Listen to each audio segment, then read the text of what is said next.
चले चले ठीक है, ओके। जी कुछ पूछना चाह रहे हैं तो पूछ सकते हैं प्लीज। अब रिकॉर्डिंग स्टार्ट कर दी है मैंने इसकी।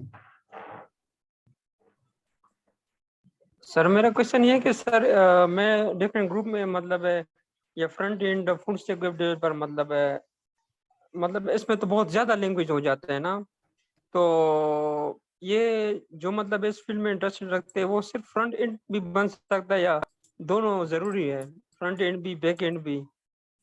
देखिए नहीं, देखिए जो फ्रंट एंड करना चाह रहे हैं वो सिर्फ फ्रंट एंड के ऊपर फोकस रखें। जरूरी नहीं है कि वो बैक एंड भी करें, कर लेंगे तो अच्छी बात है, नहीं करेंगे तो कोई प्रॉब्लम नहीं है, क्योंकि फ्रंट एंड के अंदर भी काफी सारी ऐसी चीजें हैं जो कि आप जो है उसको आप आगे अगर सीखना चाहें तो बहुत कुछ सीख सकते हैं।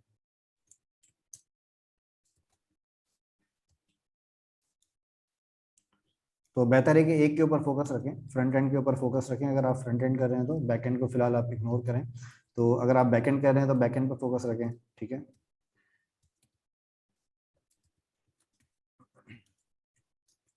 जी मिनाज साहब आपने रेज हैंड किया है, तो बताएंगे क्या पूछना चाह रहे हैं।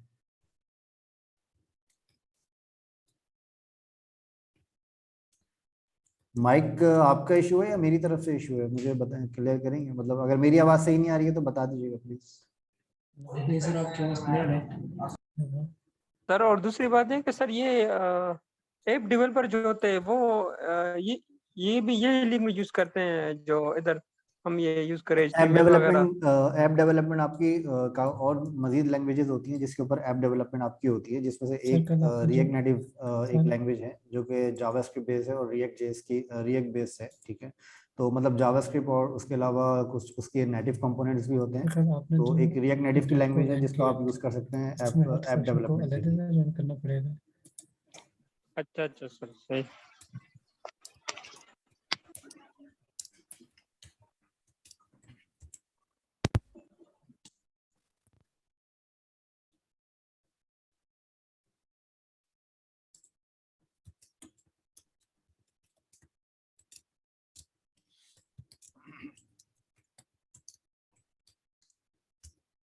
मेरी आवाज़ सही आ रही है ना आप लोगों को?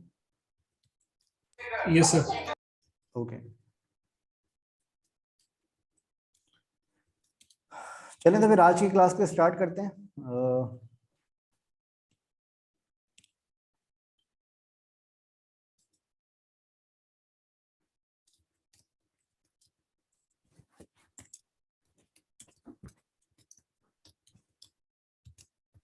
अच्छा मैं आपको ये थोड़ा सा बता देता हूँ। जी मैं आपको इसके बारे में भी डिटेल में बताता हूँ कि आपको अलाइनमेंट किस तरीके से इसकी करनी होगी, ठीक है। अभी कल जो हमने बनाया था उसी को हम आगे कंटिन्यू करते हैं आज, ठीक है, ताकि आप लोगों को वो चीज़ क्लियर हो सके जो हमने कल जहाँ पे लेफ्ट लीव किया था, ठीक है। तो वहीं से हम कल कल जहाँ पे हमने छोड़ा था वहीं से हम स्टार्ट करते हैं, ठीक है। तो सबसे पहले मैं अपनी स्क्रीन आप लोगों से शेयर कर देता हूँ। तो उम्मीद है आप लोगों को मेरी स्क्रीन नज़र आ रही होगी, ठीक है। Yes sir. ओके, अपने आप को म्यूट रखें प्लीज। और इसके अलावा अगर आप लोगों के कोई क्वेश्चंस हैं तो फिर आप अपने क्वेश्चंस को नोट डाउन करके आखिर में हम एक क्वेश्चन आंसर्स का सेशन करेंगे, तो उसके अंदर आप जो है वो अपने क्वेश्चंस पूछ सकते हैं, ठीक है। तो प्लीज अपने आप को म्यूट रखिएगा ताकि जो है वो कोई डिस्टर्बेंस नहीं आए वॉइस के अंदर, ठीक है। ओके, तो कल वाला डिज़ाइन मैं यहाँ पे ओपन कर लेता हूँ ताकि आप लोगों को ये कल वाले डिज़ाइन को हम आगे फॉलो कर सकें जो हमने कल जहाँ पे हमने छोड़ा था डिज़ाइन को, ठीक है। अच्छा, तो कल हम ये वाला डिज़ाइन बना रहे थे अपना, इस डिज़ाइन को हम अपनी वेबसाइट के अंदर कन्वर्ट कर रहे थे जो भी हमारी फंक्शनैलिटी है, ठीक है। इसके अंदर मैंने आपको बताया था कि HTML के अंदर आप किस तरीके से इसका अपना स्ट्रक्चर जो है वो बनाते हैं।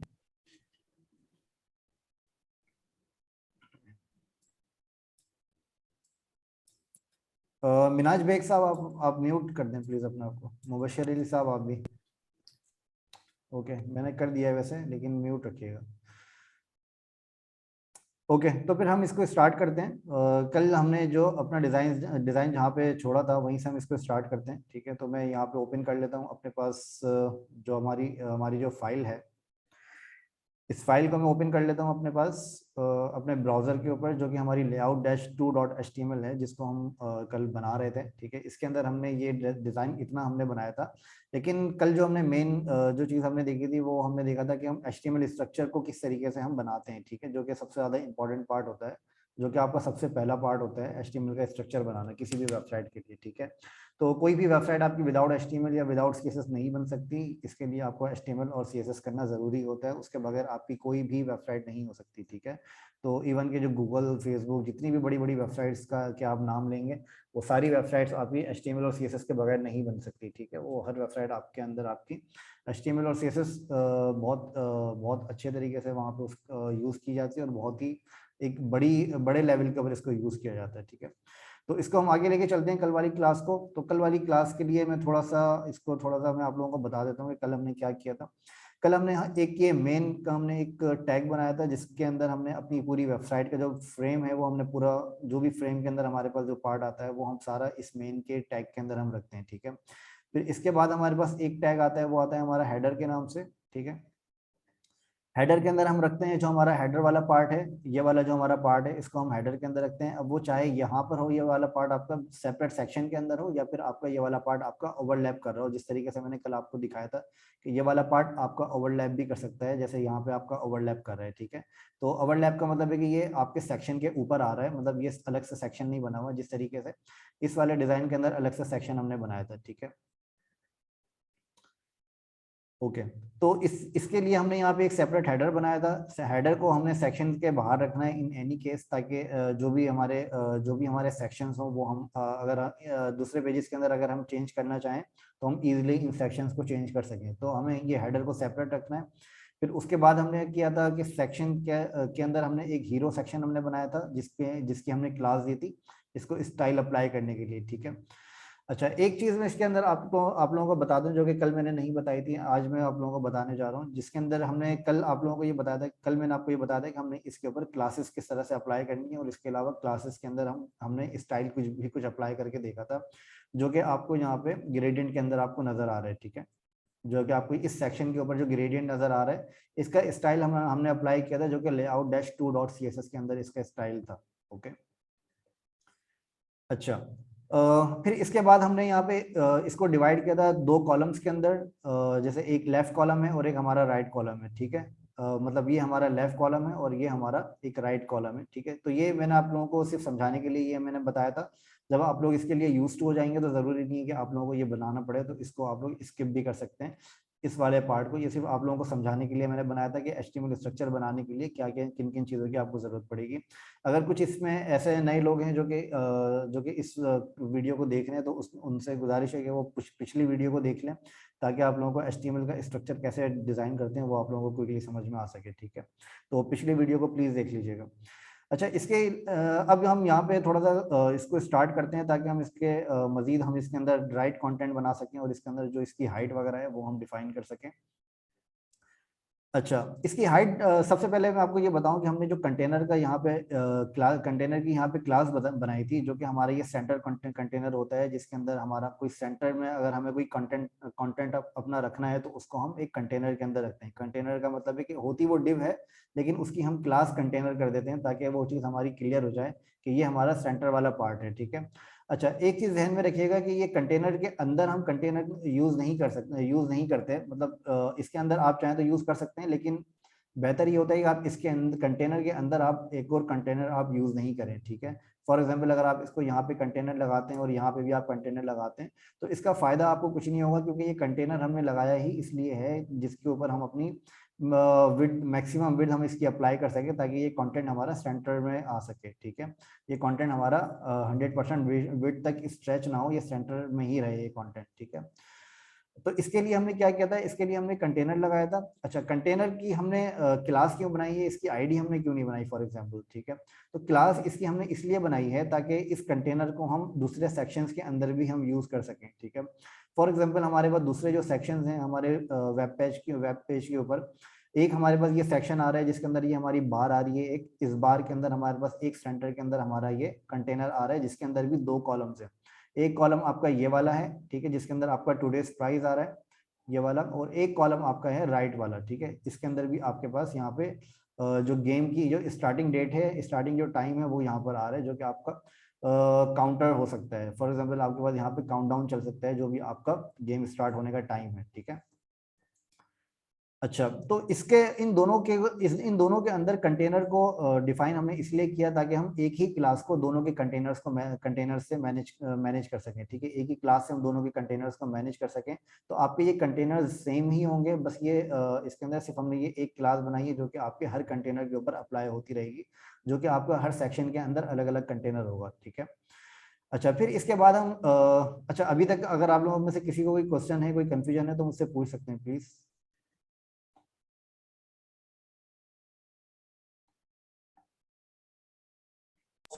No, sir. कोई क्वेश्चन नहीं है, क्लियर है? ओके। अच्छा, मैं इसको आगे मजीद लेके चलता हूँ। अच्छा, अब इसके अंदर सबसे पहले हम क्या करते हैं, इसके अंदर हम सबसे पहले ये करते हैं कि हम अपना जो है यहाँ पर एक बनाते हैं, यहाँ पर हम एक डिफाइन करते हैं इमेज कैसे लगाते हैं वो मैं आपको अब बताने लगा हूँ। इमेज हम किस तरीके से लगाते हैं। इमेज लगाने के लिए हम इमेज को एक्सपोर्ट कैसे करते हैं। इमेज को एक्सपोर्ट करने के लिए फॉर एग्जांपल अगर आप फिग्मा यूज कर रहे हैं, तो फिग्मा के अंदर आपके पास एक ऑप्शन आता है यहाँ पे एक्सपोर्ट करने का, ठीक है। ये आपके पास एक्सपोर्ट करने का ऑप्शन आ रहा है यहाँ पे राइट साइड बॉटम के ऊपर, जो कि आप लोगों को यहाँ पे इजीली नजर आ जाएगा। अच्छा, फिर इसके अंदर आपके पास यहाँ पे इमेज के अलग अलग फॉर्मेट्स भी आते हैं, और इसके अंदर आपको फॉर एग्जांपल इमेज को 1x चाहिए, 2x चाहिए, 3x या 4x। अच्छा, ये क्या होता है आपके 1x 2x 3x या 4x, इसको हम इसलिए करते हैं ताकि हम अपने मल्टीपल ऑपरेटिंग सिस्टम्स के ऊपर इस इमेज को शार्प दिखा सकें, ठीक है। फॉर एग्जाम्पल अगर आप इस इमेज को विंडोज के लिए यूज करते हैं तो आपकी 1x इमेज आपकी ठीक होती है। 1x का मतलब है कि फॉर एग्जाम्पल अगर आपने इस इमेज का साइज 569 बाय 431 रखा है तो ये आपकी विंडोज के ऊपर ठीक दिखाई देगी। लेकिन अगर आप इस इमेज को मैक के ऊपर रखते हैं, मैक ऑपरेटिंग सिस्टम के ऊपर रखते हैं, तो अब मैक ऑपरेटिंग सिस्टम क्या करता है, मैक ऑपरेटिंग सिस्टम आपकी इमेज का 50% आपको दिखाता है। बाकी 50% जो है वो अगर आप उसको फॉर एग्जांपल 569 रखते हैं तो ये आपको दिखाएगा। फॉर एग्जांपल अगर आप इसको 500 रखते हैं तो 500 डिवाइडेड बाय 2, ठीक है, तो ये आपको 250 का साइज आपको स्ट्रेच करके दिखाएगा मैकबुक, ठीक है। तो इसकी वजह से आपका जो इमेज है वो आपकी क्वालिटी उसकी खराब हो जाती है। तो उसके लिए बेटर ये होता है कि अगर आप 569 आपको यूज करना है तो आप इसको 2x के अंदर आप इसको इंपोर्ट करें, आप इसको एक्सपोर्ट करें, ताकि इस इमेज को जब आप किसी मैक के ऊपर यूज करते हैं तो इसकी क्वालिटी खराब ना हो, ठीक है। तो इसके लिए आप मिनिमम 2x आप इसके अंदर यूज कर सकते हैं, ठीक है। तो मिनिमम आप इसके अंदर फॉर एग्जांपल मैं यहाँ से 2x यहाँ पे ऐड, यहाँ से मैं एक्सपोर्ट करता हूँ, ठीक है। एक्सपोर्ट ग्रुप मैंने किया। एक्सपोर्ट ग्रुप करने के बाद मैंने इसको बताया कि ये मुझे इमेज कहाँ पे एक्सपोर्ट करनी है। फॉर एग्जांपल यहाँ पे मैं इसको फिलहाल डाउनलोड्स के फोल्डर के अंदर एक्सपोर्ट कर देता हूँ, बाद में मैं इसको चेंज कर दूंगा। यहाँ पे मैं इमेज का नाम अपना दे देता हूँ। इमेज का नाम मेरा है for example hero section right, ठीक है। ये मैंने इमेज का नाम दिया। अच्छा, एक चीज आप लोग ध्यान में रखिएगा कि जो भी इमेजेस के नाम वगैरह आप लोग देते हैं, बेहतर ये होता है कि आप उसको एक तो स्मॉल लेटर्स के अंदर दें और उसके अंदर कोई भी आप स्पेसेस वगैरह यूज स्पेसेस या स्पेशल कैरेक्टर आप यूज नहीं करें, ठीक है। तो डैश या अंडरस्कोर वगैरह आप यूज कर सकते हैं, लेकिन बेहतर ये कि आप उसके अंदर स्पेसेस या फिर कोई भी स्पेशल कैरेक्टर वगैरह यूज नहीं करें। अच्छा, यहाँ पे ये मैंने इमेज का नाम दे दिया अपना, ठीक है।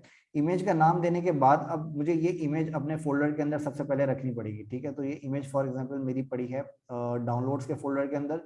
मैं डाउनलोड्स के फोल्डर में जाता हूँ, यहाँ पे मैंने ये वाली इमेज कभी डाउनलोड किया है, अगर आप इसको देखें तो ये सेम इमेज है जो कि हमारे पास यहाँ पे नजर आ रही है, ठीक है। तो ये इमेज आपके पास PNG फॉर्मेट में विदाउट बैकग्राउंड आपके पास डाउनलोड हुई है, जो कि PNG फॉर्मेट आप इसीलिए यूज करते हैं ताकि आप ट्रांसपेरेंट इमेज को आप एक्सपोर्ट कर सकें, ठीक है। अच्छा, अब इसके अंदर फॉर एग्जांपल मैं यहाँ से कॉपी करता हूँ इस इमेज को। कॉपी करने के बाद मैं अपनी डायरेक्टरी के अंदर पेस्ट कर देता हूँ, जो कि मेरा एसेट्स के अंदर इमेजेस का जो फोल्डर है, ठीक है। यहाँ पे मैं अपनी इमेज को पेस्ट कर देता हूँ ताकि मेरी ये इमेज मेरी एसेट्स अब मेरे प्रोजेक्ट की डायरेक्टरी के अंदर इमेजेस के फोल्डर के अंदर मेरे पास ये इमेज आ जाए, ओके। अच्छा, फिर इसके बाद अगर मैं यहाँ पे VS कोड के अंदर देखूंगा तो यहाँ पर भी इमेजेस के फोल्डर के अंदर मेरी इमेज आ चुकी होगी, क्योंकि मैंने उसको इस डायरेक्टरी के अंदर डाला है, ओके। अच्छा, फिर यहाँ पे मैं क्या करता हूँ, अपनी इमेज को मैं यहाँ पे ऐड करता हूँ IMG SRC, ठीक है। IMG SRC आपका एक टैग होता है जिसको हम यूज करते हैं कोई भी इमेज को अपनी HTML के अंदर एम्बेड करने के लिए, अपनी इमेज को ऐड करने के लिए हम IMG SRC को यूज करते हैं। ठीक है, IMG हमारे पास एक कोड होता है और SRC उसका एक एट्रीब्यूट होता है जिसको आप यूज करते हैं। अच्छा, अब इमेज का SRC के अंदर हमें SRC is equal to source होता है, तो हमें इसका सोर्स हमें बताना है कि ये इमेज हमारी इस इमेज का हमारा पाथ क्या है। ठीक है, इसका पाथ बताने का सेम तरीका है जो कि हमने अपनी CSS के लिए हम यूज करते हैं। ठीक है, अगर आप लोगों ने ये CSS की वीडियोस नहीं देखी हैं तो आप लोग पुरानी वीडियोस प्लीज देख लीजिएगा, ताकि उससे आप लोगों को ये CSS कैसे लिंक करते हैं, CSS क्या होती है, इसका फायदा क्या होता है, HTML और CSS में डिफरेंस क्या होता है, तो पुरानी वीडियो प्लीज देख लीजिएगा, उससे आप लोगों को ये चीज क्लियर हो जाएगी। अच्छा, फिर इसके अंदर जब हम SRC के अंदर भी हम इसको इसी तरीके से यूज करते हैं, जैसे हमने CSS का पाथ यहाँ पे डिफाइन किया, एसेट्स के अंदर CSS और फिर लेआउट 2.css के अंदर। ठीक है, अब इसके अंदर डिफरेंस सिर्फ इतना है कि यहाँ पे हम CSS उठा रहे हैं CSS के फोल्डर के अंदर से। ठीक है, ये हमारा CSS का फोल्डर है, लेकिन हमें इमेज उठानी है इमेज के फोल्डर के अंदर से। तो इमेज उठाने के लिए हम सिंपली क्या करेंगे, हम यहाँ पे डिफाइन करेंगे सबसे पहले एसेट्स के बाद हम यहाँ पे डिफाइन करेंगे इमेजेस के बाद हम यहाँ पे डिफाइन करेंगे हमारी इमेज का नाम हमने जैसे लिखा है हमें एज इट इज वैसे ही डिफाइन करना पड़ेगा। अच्छा, अब अगर मैं इसको यहाँ पर देखूंगा तो यहाँ पर मेरे पास अपनी ये इमेज भी आ गई है। ठीक है, लेकिन अगर आप यहाँ पे एक चीज नोटिस करें, वो ये कि जो इमेज आपने यहाँ पे ऐड करी वो आपके लेफ्ट या राइट साइड के ऊपर नहीं आई, मतलब ये कॉलम अभी तक आपके डिवाइड नहीं हुए, क्योंकि कॉलम के हमने यहाँ पे क्लासेस तो हमने डिफाइन कर दी HTML की फाइल के अंदर, जो कि आप लोगों को यहाँ पे क्लासेस नजर आएंगी, क्लास लेफ्ट। ठीक है, और आप लोगों को ये क्लास राइट नजर आएगी, लेकिन क्लास डिफाइन करने से कुछ भी नहीं होता जब तक आप इसका स्टाइल डिफाइन नहीं करेंगे। ठीक है, क्लास आपका आपने सिर्फ इसलिए डिफाइन करी है ताकि आप इसको स्टाइल में डिफाइन करने के लिए सिलेक्ट कर सकें इस डिफ को। ठीक है, तो इस डिफ के ऊपर ये क्लास अप्लाई हमने इसलिए करी है ताकि हम इसके ऊपर स्टाइल डिफाइन कर सकें।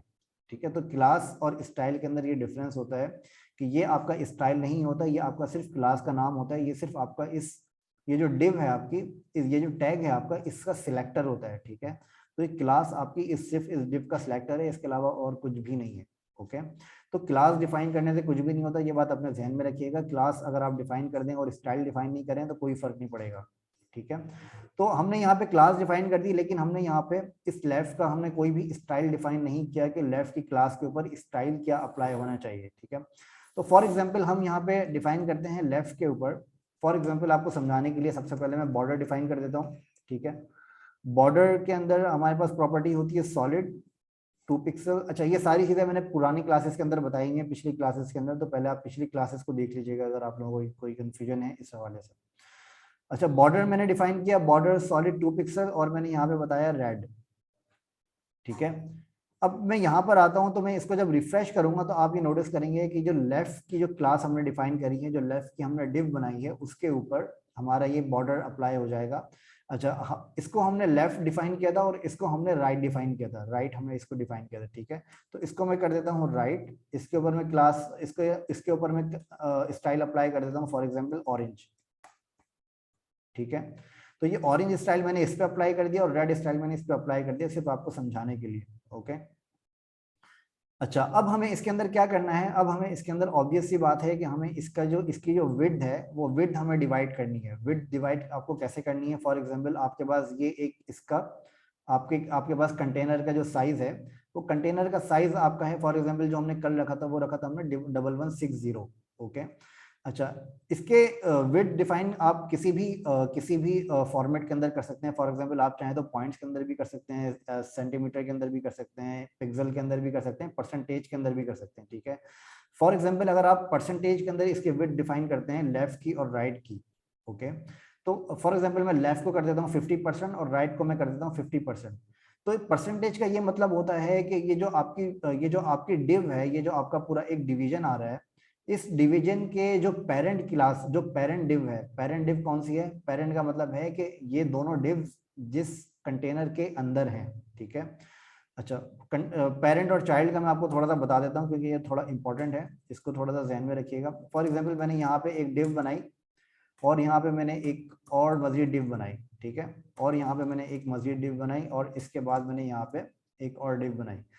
अच्छा, अब आपको यहाँ पे काफी सारी डिव्स नजर आएंगी, तो उम्मीद है कि आप लोग जो है वो बिल्कुल कंफ्यूजन क्रिएट हो गई होगी आप लोगों के अंदर, और आप लोग बिल्कुल परेशान हो गए होंगे कि ये कि मैंने क्या कर दिया।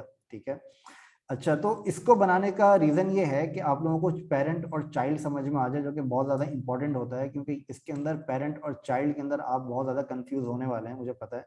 तो आप इसको सबसे पहले आप लोग ये जहन में रखिएगा, पेरेंट और चाइल्ड क्या होता है वो मैं आप लोगों को अभी समझा रहा हूँ। ओके, अच्छा, पेरेंट और चाइल्ड आपका ये होता है कि फॉर एग्जांपल ये जो आपकी डिव है जो आपने यहाँ पे ओपन करी है और यहाँ पे आपने क्लोज करी है, ठीक है, इस डिव के अंदर जितने भी आ रहे हैं वो इसके चाइल्ड हैं।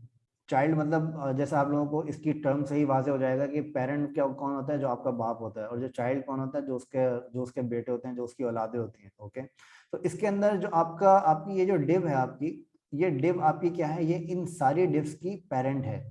पेरेंट मतलब ये सारी डिव्स आपकी इस डिव के इस टैग के अंदर आपकी आती हैं। ओके, अच्छा, फिर इसके बाद क्या आता है, इसके बाद ये आता है कि आपके पास यहाँ पे एक और डिव हमने बनाई।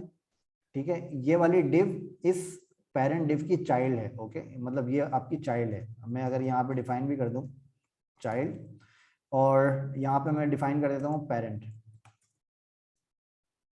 ठीक है, अच्छा, अब अगर आप लोग एक चीज और नोटिस करें तो यहाँ पे एक और डिव हमने बनाई हुई है। अच्छा, ये जो डिव है ये आपकी क्या है, ये वाली डिव इस डिव की चाइल्ड है और इसकी भी चाइल्ड है। ठीक है, तो इस डिव का जो पेरेंट है वो ये भी पेरेंट है और ये भी पेरेंट है। मतलब ये बिल्कुल ऐसा है, बाप दादा फिर उसके परदादा। तो इस तरीके से आप लोगों को यहाँ पे इस तरीके से आप लोग इसको आसानी से याद रख सकते हैं। अच्छा, अब इसके अंदर अगर हम अपने लेआउट को देखें तो लेआउट हमारा बिल्कुल ऐसा ही है, जैसे हमने ये HTML यहाँ पे डिफाइन किया। इसके बाद हमने HTML हमारा सबसे मेन पेरेंट होता है, पेरेंट है। ठीक है, फिर HTML के बाद हमारा चाइल्ड क्या है, HTML के बाद हमारा चाइल्ड हेड है और हमारा बॉडी है। ठीक है, तो ये दो हमारे चाइल्ड हैं HTML के बाद। ओके, फिर हेड के अंदर अगर आप देखें तो हेड का चाइल्ड कौन सा है, हेड का चाइल्ड है हमारा लिंक। फिर अगर आप इसको बॉडी को देखें तो बॉडी के अंदर बॉडी खुद एक पेरेंट है, पेरेंट भी है और चाइल्ड भी है। चाइल्ड HTML के लिए है लेकिन पेरेंट मेन के लिए है। ठीक है, मेन इसके अंदर आ रहा है बॉडी के अंदर, तो दैट मीन्स कि ये मेन इसका चाइल्ड है और बॉडी इसका पेरेंट है। ओके, अच्छा, अभी तक इसके अंदर कोई कंफ्यूजन है तो मुझे बता दीजिएगा प्लीज।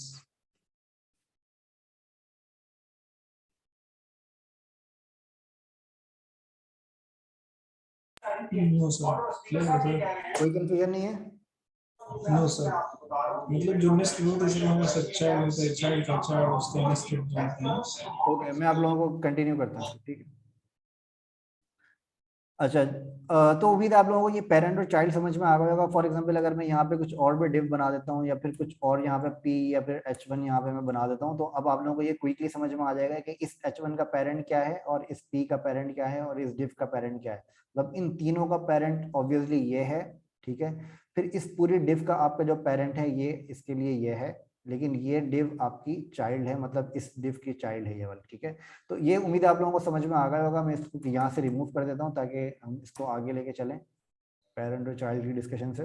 ओके, अच्छा, अब पेरेंट चाइल्ड मैंने आपको क्यों समझाया, उसका रीजन आप लोगों को अभी थोड़ी देर में समझ में आएगा कि ये मैंने आप लोगों को क्यों इतनी डिटेल में समझाया है। ठीक है, अच्छा, अब फॉर एग्जांपल यहाँ पर हमने क्या किया, यहाँ पर हमने अपना लेफ्ट डिफाइन किया और अपना राइट डिफाइन किया। लेफ्ट और राइट क्या डिफाइन किया हमने, ये हमारा लेफ्ट है और ये हमारा राइट है।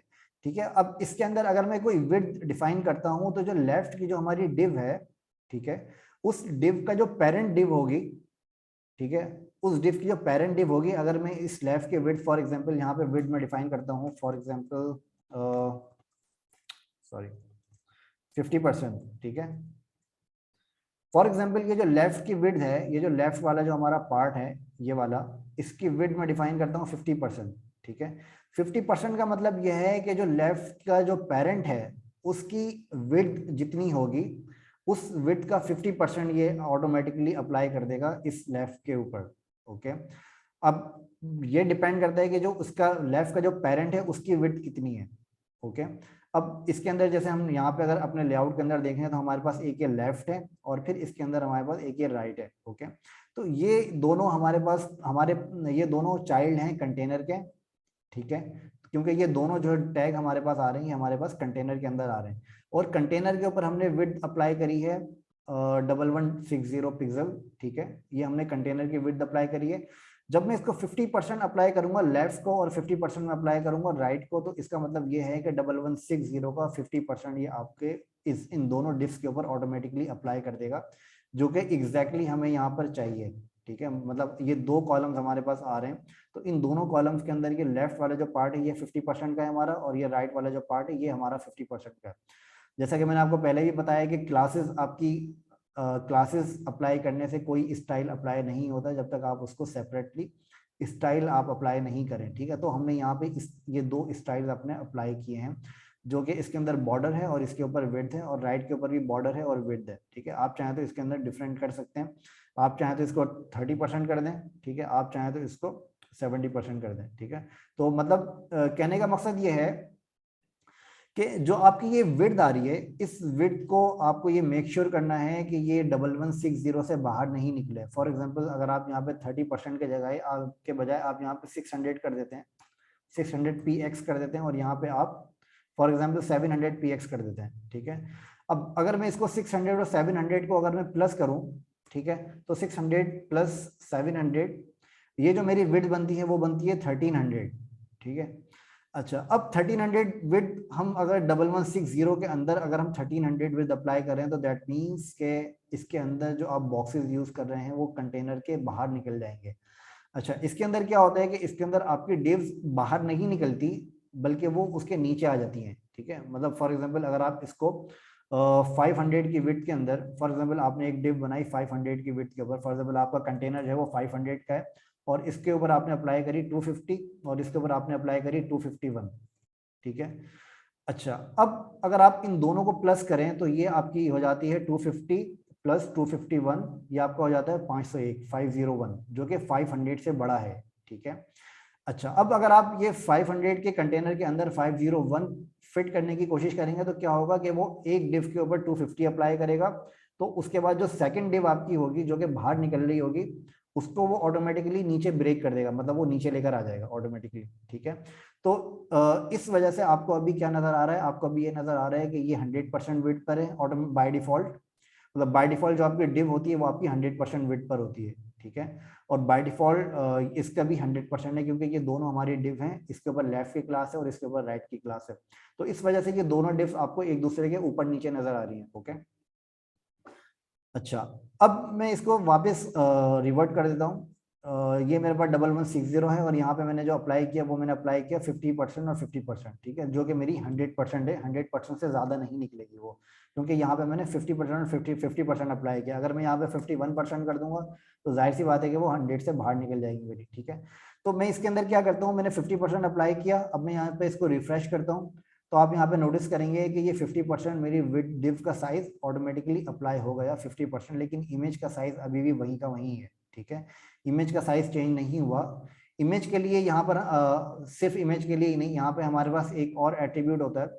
फॉर एग्जाम्पल हम देखें, हमारे पास दो अलग अलग तरह के सिलेक्टर्स होते हैं, एक होता है क्लास बेस और एक होता है आईडी बेस, और थर्ड सिलेक्टर हमारे पास होता है हम किसी भी टैग को सिलेक्ट करके उस पर भी स्टाइल अप्लाई कर सकते हैं। ठीक है, अच्छा, क्लास को सिलेक्ट करने के लिए डॉट लगाते हैं, आईडी को सिलेक्ट करने के लिए हैश लगाते हैं। ठीक है, तो जैसे हमने यहाँ पे मेन के अंदर आईडी डिफाइन करी हुई है मेन, तो आप इस तरीके से मेन के ऊपर स्टाइल अप्लाई कर सकते हैं, जो कि हमारी यहाँ पे आईडी आपको यहाँ पे नजर आ रही है आईडी, और ये है आपकी क्लास। ठीक है, अच्छा, ये तो आपके क्लास और आईडी के सिलेक्टर्स हैं, लेकिन हमने यहाँ पे HTML और बॉडी के भी अलग अलग सिलेक्टर्स डिफाइन किए हुए हैं। इसी तरीके से आप IMG को भी अलग से सिलेक्टर आप डिफाइन कर सकते हैं। फॉर एग्जांपल ये जो हमने इमेज यहाँ पे लगाई है जिसके अंदर हमारा हीरो सेक्शन राइट है, ये वाली जो इमेज है, इस इमेज के ऊपर भी सेम इसी तरीके से मैं स्टाइल अप्लाई करता हूँ। फॉर एग्जांपल इमेज, और इसको मैं इमेज को बता देता हूँ मैक्सिमम विड्थ 100%। ठीक है, अब ये क्या करेगा, अब ये करेगा कि ये इमेज जिस किसी भी डिव के अंदर आ रही है उस डिव से इस इमेज की विड्थ को बाहर नहीं निकलने देगा, क्योंकि हमने इसके ऊपर एक स्टाइल अप्लाई किया है जो कि CSS का स्टाइल होता है, वो होता है आपका मैक्स विड्थ। मैक्स विड्थ मतलब मैक्सिमम विड्थ, हमने इसकी सेट कर दी 100%, और ये हमने सेट करी है IMG की। IMG का मतलब ये है कि हम इस पूरे लेआउट के अंदर जितने भी IMG हम यूज करेंगे ऑटोमेटिकली उसके ऊपर ये वाला स्टाइल अप्लाई हो जाएगा, क्योंकि हमने ये किसी स्पेसिफिक के ऊपर अप्लाई नहीं किया, हमने ये एक टैग के ऊपर अप्लाई किया। ठीक है, ना तो हमने आईडी पे अप्लाई किया, ना हमने किसी क्लास के ऊपर अप्लाई किया। फॉर एग्जांपल अगर आप यहाँ पे इसको अप्लाई कोई क्लास दे देते हैं, फॉर एग्जांपल हम यहाँ पे क्लास दे देते हैं इमेज की, ठीक है, ये हमने क्लास दी इमेज की, जैसे हमने राइट की क्लास दे दी ऐसे ही हमने इमेज की क्लास दे दी। अब इसके ऊपर अगर मैं यहाँ पे क्लास के ऊपर ये अप्लाई कर देता हूँ, तो अब जिसके ऊपर भी ये क्लास अप्लाई हुई हुई है उसके ऊपर आपका ये मैक्स विड्थ अप्लाई होगी। अगर फॉर एग्जांपल आप यहाँ पे कोई ऐसी इमेज आप यहाँ पे यूज करते हैं जिसके ऊपर आप यहाँ पे क्लास आप यहाँ से हटा देते हैं, ठीक है, तो इसके ऊपर आपकी ये जो आपकी आपका जो स्टाइल है वो अप्लाई नहीं होगा, क्योंकि हमने जो स्टाइल यहाँ पे डिफाइन किया है वो हमने डॉट के साथ डिफाइन किया है, जो कि आपका क्लास के लिए अप्लाई होता है, ठीक है। तो यहाँ पे आपकी जो क्लास, जिस इमेज के ऊपर भी ये क्लास अप्लाई है उसके ऊपर ये वाला स्टाइल ऑटोमेटिकली अप्लाई हो जाएगा, ओके। तो ये इसके ऊपर अप्लाई नहीं होगा। अच्छा, अगर मुझे सारी इमेजेस पे अप्लाई करना है तो सिंपली मैं क्या कर सकता हूँ, सिंपली मैं ये कर सकता हूँ कि IMG के ऊपर मैं ये अपनी IMG के ऊपर मैं अपनी जो है वो अप्लाई कर सकता हूँ, चाहे इसके ऊपर क्लास हो या ना हो, जो भी IMG का टैग है उसके ऊपर ये ऑटोमेटिकली ये स्टाइल अप्लाई कर देगा, चाहे उसको क्लास मिले या ना मिले, ओके। तो अब अगर मैं यहाँ पे इसको रिफ्रेश करके देखता हूँ, मैं इसको यहाँ पे रिफ्रेश करता हूँ, तो आप देखेंगे कि इसकी जो इस इमेज की जो विड्थ है वो ऑटोमेटिकली जो इस इमेज का जो पेरेंट है उसके हिसाब से मैक्सिमम विड्थ 100% सेट हो गई। 100% का मतलब है कि इसकी विड्थ फॉर एग्जांपल अगर 500 है और मैं इसको 100% कर दूं, तो अब इसकी जो विड्थ है वो आपकी 500 से ज़्यादा बाहर नहीं, 500 से बाहर नहीं निकलेगी, ठीक है। तो ये इसका डिफरेंस होता है। अच्छा, अब इसके अंदर एक चीज़ रह गई है, वो एक चीज़ आपकी ये है कि इसको बड़ा इंपॉर्टेंट है, इसको ज़रा गौर से समझिएगा। और इसके अंदर जो कुछ टेक्निकल चीज़ें ऐसी हैं कि जिसकी वजह से बहुत सारे जो फ्रंट एंड डेवलपर्स हैं वो बहुत ज़्यादा मिस्टेक करते हैं और काफ़ी ज़्यादा उनको प्रॉब्लम्स भी पेश आती हैं अगर आप इसको सही से नहीं समझेंगे, ठीक है। अच्छा, अब इसके अंदर जो मैं आपको नेक्स्ट चीज़ बताने जा रहा हूँ वो ये है कि अभी भी आपकी ये जो दोनों कॉलम्स हैं आपके, इसकी विड्थ तो आपने सेट कर दी, लेकिन ये एक दूसरे के बराबर में नहीं आए, ठीक है। अब जाहिर सी बात है कि बराबर में ये ऑटोमेटिकली नहीं आएंगे जब तक आप इनके ऊपर,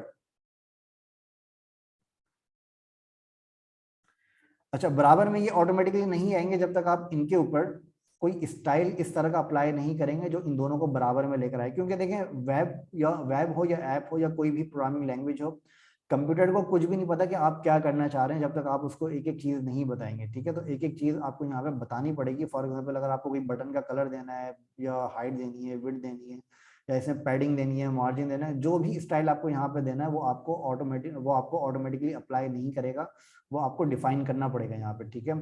तो यहाँ पे हमने इसको डिफाइन किया, यहाँ पे हमने क्या डिफाइन किया, लेफ्ट और राइट के ऊपर यहाँ पे हमने इसको डिफाइन किया विड्थ 50% और इसकी भी विड्थ हमने 50% अप्लाई कर दी।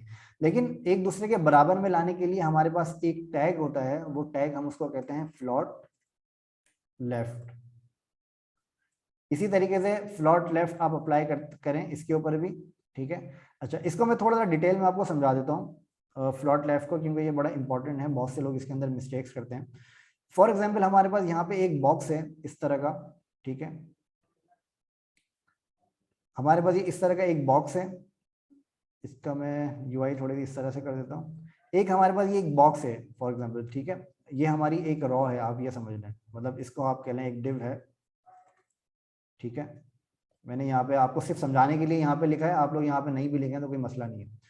ये आपकी एक डिव है, इस डिव के अंदर आपके पास दो अलग अलग कॉलम्स हैं। फॉर एग्जांपल एक कॉलम आपके पास है ये वाला, ठीक है, और एक कॉलम आपके पास है ये वाला, ठीक है। इन दोनों कॉलम्स के ऊपर मैं अप्लाई कर देता हूँ कलर, ताकि आप लोगों को ये चीज़ क्लियर हो जाए। ये दो अलग अलग कॉलम्स हैं मेरे, ठीक है, इन दोनों के ऊपर मैंने क्या किया, इन दोनों के ऊपर मैंने कलर अप्लाई कर दिया, ठीक है। तो ये दोनों आपके पास अलग अलग कॉलम्स हैं जो कि आप लोगों को यहाँ पे नजर आ रहे हैं, ठीक है। अच्छा, इन दोनों कॉलम्स को अगर आपको एक दूसरे के बराबर में करना है तो आपको क्या करना पड़ेगा, आपको ये करना पड़ेगा कि आप सबसे पहले जो इसका इन दोनों का जो पेरेंट है, इन दोनों का पेरेंट क्या है, आपकी ये वाली डिव इन दोनों की पेरेंट है, ठीक है। इसको हम कह सकते हैं डिव, फॉर एग्जांपल इसके ऊपर आप क्लास अप्लाई करें रॉ की, ये मैंने आपको सिर्फ समझाने के लिए लिखा है, ठीक है। अच्छा, ये आपकी एक रॉ है पेरेंट जो है, और इसके अंदर ये आपके दो अलग अलग कॉलम्स है। सिर्फ आपको समझाने के लिए मैं इस तरह से लिख रहा हूँ, बाकी HTML सिंटैक्स में इस तरह से नहीं लिखा जाता, ठीक है। ये आपका एक कॉलम है और ये भी आपका एक कॉलम है, ठीक है। तो ये दो आपके पास अलग अलग कॉलम्स हैं। अच्छा, अब इसके अंदर आपको दो चीजें अप्लाई करनी है जो कि आपको जहन में रखिएगा, ये दोनों चीजें बहुत इंपॉर्टेंट है। दो चीजें आपको अप्लाई करनी है अगर आप इसके अंदर फ्लॉट अप्लाई करते हैं। फॉर एग्जाम्पल आप इसके अंदर फ्लॉट लेफ्ट अप्लाई करें या आप इसके अंदर फ्लॉट राइट अप्लाई करें, ठीक है। जब भी आप किसी भी डिफ के ऊपर फ्लॉट अप्लाई करेंगे उस फ्लॉटिंग को उसके बाद आपको क्लियर करना पड़ेगा, ठीक है। अच्छा, अब आपने फॉर एग्जांपल इसके ऊपर भी फ्लॉट अप्लाई कर दिया और इसके ऊपर भी फ्लॉट अप्लाई कर दिया, लेकिन अब आपको ये दोनों फ्लॉटिंग क्लियर करनी पड़ेगी। मतलब एक फ्लॉटिंग आपको आखिर में क्लियर करनी पड़ेगी, जो भी आपके कॉलम का एंड होता है। कॉलम का एंड का मतलब है जो भी आपकी ये डिव है, आपकी जो रॉ है, इन दोनों डिव का जो पेरेंट है उसके आखिर में आपको अपनी फ्लॉटिंग क्लियर करनी पड़ेगी। अब यहाँ पे अगर आप देखें तो आपके पास यहाँ पे ये दो अलग अलग रॉज हैं, ठीक है। इसको मैं थोड़ा सा कोलैप्स कर देता हूँ। आपके पास एक रॉ आपके पास लेफ्ट है और एक रॉ आपके पास राइट है, ठीक है। ये आपके पास इसका कंटेनर है। अब इन दोनों का पेरेंट क्या है? इन दोनों का पेरेंट है कंटेनर। अब मैंने आपको क्या बताया कि ये दोनों कॉलम्स जहाँ पे एंड हो रहे हैं, मतलब ये एक कॉलम आपका ये एंड हो रहा है और एक कॉलम आपका ये एंड हो रहा है, ठीक है। ये दोनों कॉलम्स जहाँ पे एंड हो रहे हैं वहां पे आपको फ्लॉटिंग को क्लियर करना पड़ेगा, ठीक है। ये दोनों कॉलम जहाँ पे एंड हो रहे हैं आप ऐसे समझ लें, या फिर इन दोनों कॉलम का जो पेरेंट है वो जहाँ पे एंड हो रहा है वहां पे आपको फ्लॉटिंग क्लियर करनी पड़ेगी, ठीक है।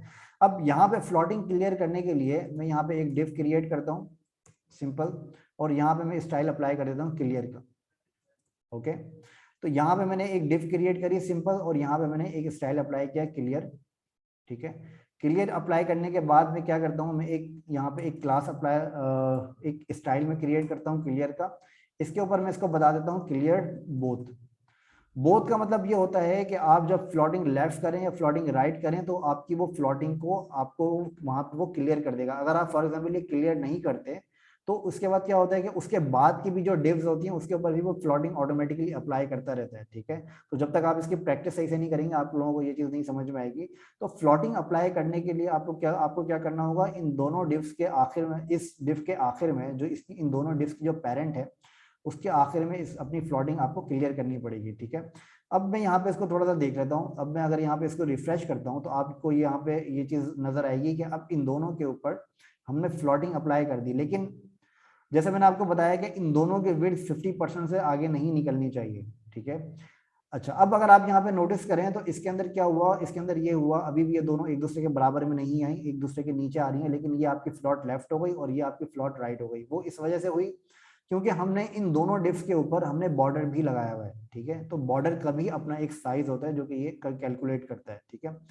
अच्छा, जो बॉर्डर्स के साइज होते हैं उनको अगर आप ये चाहते हैं कि वो कैलकुलेट नहीं करे, ठीक है, तो एक इसके अंदर सिलेक्टर होता है। जैसे हमारे ये अलग अलग सिलेक्टर्स होते हैं, एक इसके अंदर सिलेक्टर होता है स्टैटिक के नाम से।